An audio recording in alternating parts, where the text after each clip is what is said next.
Hey guys, it's the Loud Guys. Today we are going to watch why are Texas interchanges so tall. Because we have seen like these interchanges are so awesome looking, and like I have been to Bangkok, and in Bangkok also I saw one interchange that was very good, and like there were so many of them, Like but from that drone view, that looks very confusing, right? not confusing, but yeah, it looks awesome because Yeah. so many places you can Yeah. go, and so many places like there are some going beneath, some going up. But now the question is like, why are the Texas ones so tall? Now I don't know anything about it, so let's get into the Video. The idea of a freeway really started in the 1920s with what's now the Autostrada A8 in Italy, an automobile-only road with controlled access. Freeways are separated from local roads with limited ways to get on and off. And if you've driven a vehicle in the past century, the idea of a controlled access freeway is pretty much taken for granted.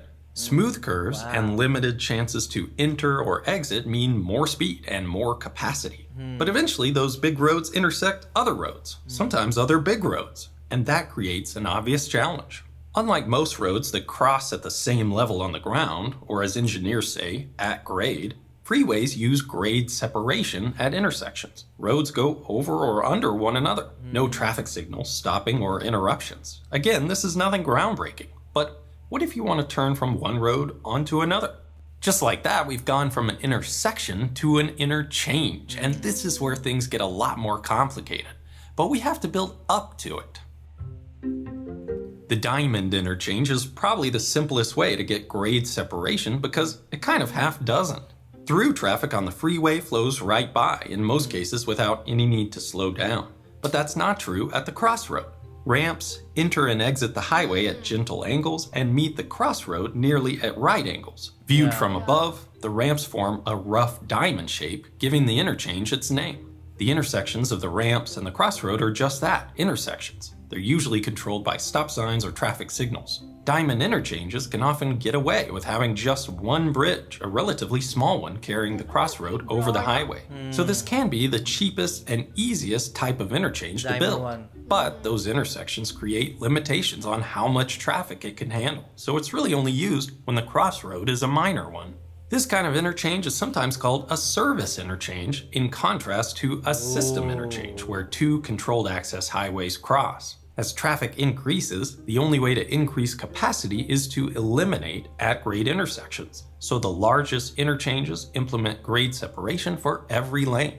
The classic system interchange is the cloverleaf. 4 ramps form a diamond, usually for the right-hand turns. These are directional ramps. That is, they curve toward the ultimate direction the traveler's trying to go. You exit right and end up driving to the right. The other 4 ramps give the cloverleaf its name. The loop ramps, usually used for left-hand turns, curve around while ascending or descending so they can cross over themselves.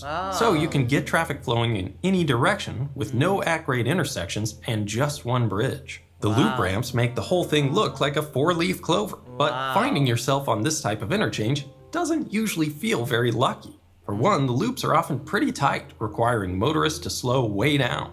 And for 2, there's the weave.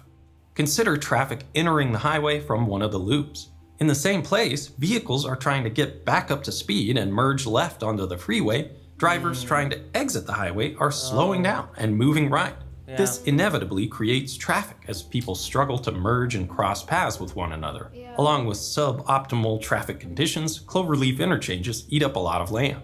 When cloverleafs were at the height of popularity in the mid-20th century, land was plentiful and there were fewer cars, but as the volume of traffic increased and the cost of Need land a lot went of up, land. engineers had to come up with new solutions to build better grade-separated highway crossings, and so they did. Now there's such a huge variety of freeway interchange designs that it would be impossible to cover them all. The turbine, the windmill, the braided interchange, the ITL, mixes of various designs, and more. Each of these balances the constraints of a project like this in different ways: land requirements, cost, capacity, safety, etc. And the design that generally provides the most capacity on the smallest footprint, often for the highest cost, is the stack. Like the cloverleaf, a stack has 4 directional ramps, usually for the right-hand turns. But we move the exit for the left-hand turn off the main highway to avoid the weaving problem and fly them over the middle of the intersection where they meet up with the opposite directional ramp. These ramps are often called flyovers, and it's easy to see why. The gentle curves and elevation changes of the stack mean that drivers can safely maintain speed, whether they're going straight through the interchange or changing direction. Oh, yeah. The curved ramps often bank to the inside of the curve, called super elevation, making it even easier to maintain speed through the turn. This conventional configuration is called a 4-level stack. There's one level for the freeway, another for the crossing freeway to pass over, and 2 levels for the flyovers. It's bridges on bridges, each one providing enough clearance underneath for large trucks. So these upper ramps end up pretty high off the ground.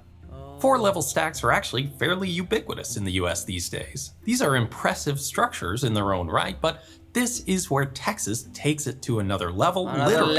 And it mostly has to do with feeder or frontage roads. Lots of highways use frontage roads running parallel to connect areas alongside that would otherwise be cut off from the roadway network.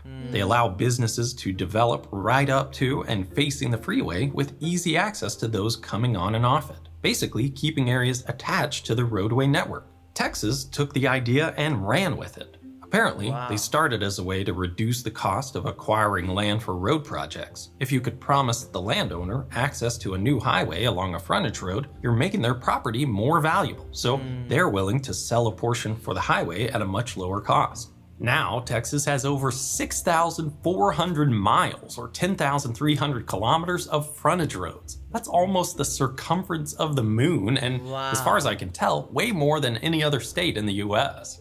I won't go into the pros and cons of this approach here. Some research has shown pretty conclusively that the money saved on acquisition costs doesn't really make up for their many disadvantages.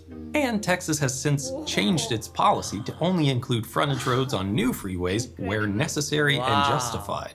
Although from what I can tell from seeing new construction these days, there don't seem to be many projects where they've been left out.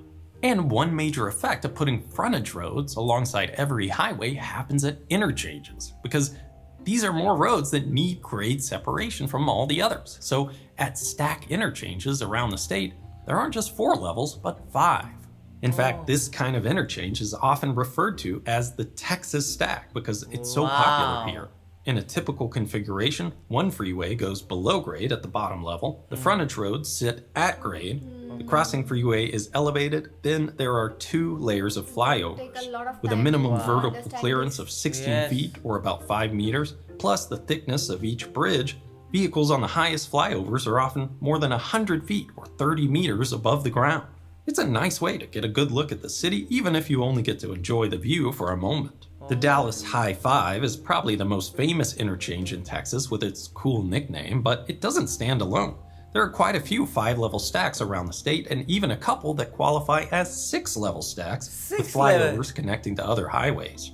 My friend Brian, better known as the Texas Highwayman, documents a lot of new construction in Texas, including this replacement of an old cloverleaf crossing with a 5-level stack in San Antonio.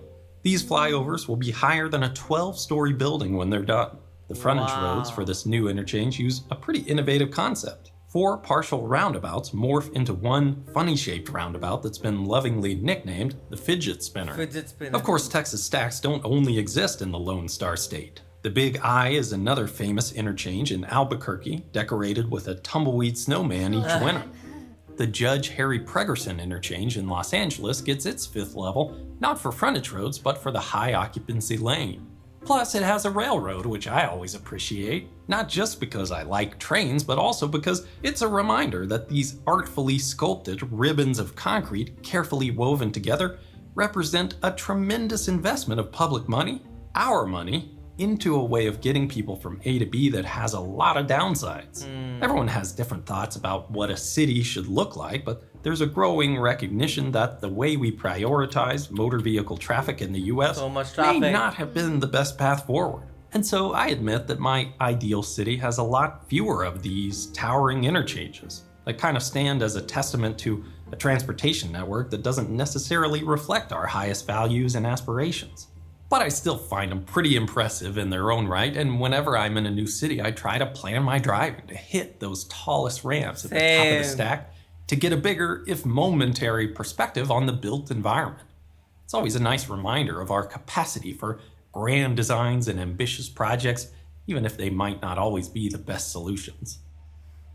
Some of the most interesting interchanges I've ever Whoa. seen were in Beijing, China. I China, visited my now yeah, wife there when she was working as a teacher, and I love seeing how different all their infrastructure is. But planning that trip was an enormous challenge. I just have one word, that is magnificent, because seeing those structures you just feel like how are they made, and like how he was saying that, okay, I also feel like trains are more helpful than roads, but the thing is, like, seeing those roads you feel like iconic, and you just go on top of it and then you see the whole place, like how he was talking about, like in Dallas you can see the whole city when you're on the topmost layer, and there are 5 layers. So they also have like the frontage road that he was talking about. So like in India also we have a service road, and also I can say like the recent Indian government, or the government that is working now, is also working on the same path, like Wow. on the US path only. We are also going for that highway path.